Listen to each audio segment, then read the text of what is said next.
नमस्कार, मैं ज्योति सिन्हा आज आप सभी विद्यार्थियों के लिए सुलेख के महत्व पर चर्चा करने जा रही हूँ। सुलेख का अर्थ है सुंदर लिखावट। यह दो शब्दों से बना है, सु जोर लेख।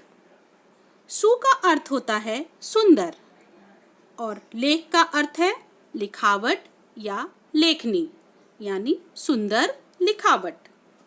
बच्चों, विद्यार्थी जीवन में सुलेख का विशेष महत्व है। अच्छी लिखावट शिक्षा का एक आवश्यक अंग है। हमारे राष्ट्रपिता महात्मा गांधी ने प्राथमिक कक्षाओं में सुलेख पर विशेष ध्यान देने की बात कही है। उनका कहना है कि लिखावट का खराब होना अधूरी पढ़ाई की निशानी है। तभी तो भारत में प्राथमिक कक्षाओं में कक्षा 1 से 5वीं तक सुलेख को अनिवार्य विषय बनाया गया है।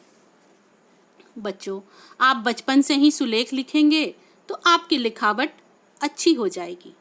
कभी कभी पढ़ने में अच्छे विद्यार्थियों को भी खराब लिखावट के कारण कम अंक प्राप्त होते हैं। बच्चों, आपकी उत्तर पुस्तिका में साफ, स्पष्ट और सुंदर अक्षरों में लिखा गया लेख, प्रश्नोत्तर, गृह कार्य, वर्ग कार्य आपको तथा आपकी उत्तर पुस्तिका पढ़ने वाले के मस्तिष्क को अच्छा लगता है और आप अच्छे अंक प्राप्त कर सकते हैं। हिंदी सुलेख के लिए कुछ आवश्यक बातें। पहला है, लिखावट में जल्दीबाजी न करें, ध्यानपूर्वक लिखें। लिखते समय सीधा बैठे। बच्चों, आप चित्र को ध्यानपूर्वक देखिए। चित्र में बैठने का एक सही ढंग है और दूसरा गलत ढंग है। आप हमेशा सीधा बैठने का अभ्यास करें। इससे आपकी लिखावट तो अच्छी होगी ही और आपको गर्दन और पीठ संबंधी कोई समस्या कभी नहीं होगी। तीसरा है, पेन या पेंसिल को बहुत अधिक जोर देकर या बहुत धीरे न पकड़े। यहाँ भी चित्र में आप देख सकते हैं पेंसिल पकड़ने का ढंग। कुछ बच्चे बाएं हाथ से भी लिखते हैं, उनके लिए भी चित्र में पेंसिल पकड़ने का सही ढंग दिखाया गया है।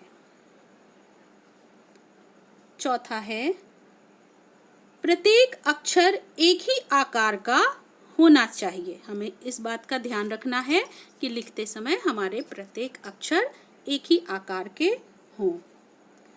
पांचवा है, एक शब्द समाप्त होने पर दूसरा शब्द लिखने से पहले कुछ स्थान छोड़ना जरूरी है। छठा है, मात्रा का प्रयोग सही प्रकार करें।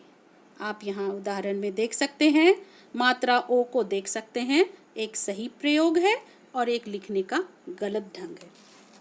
सातवां है, हिंदी के अक्षर रेखा के नीचे लिखे जाते हैं और बच्चों उनके ऊपर रेखा स्पष्ट एवं सीधी डालनी चाहिए।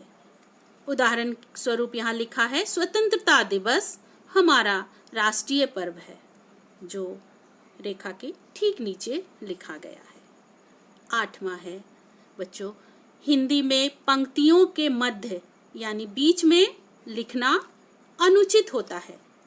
आप उदाहरण में देख सकते हैं, इस प्रकार लिखना अनुचित है। बच्चों, लिखते समय सफाई का ध्यान रखें। आपकी उत्तर पुस्तिका साफ होनी चाहिए, लिखावट स्पष्ट होनी चाहिए। सफाई से लिखा गया लेखन हमारे मस्तिष्क को अच्छा लगता है, जिससे आपको समझने या याद करने में मदद मिलती है। बच्चों, आप इन बातों का ध्यान रखकर अपनी लिखावट को सुधार सकते हैं। प्रतिदिन सुलेख लिखने का अभ्यास करें, इससे आपकी लिखावट सुंदर, स्पष्ट और आकर्षक होगी। धन्यवाद बच्चों।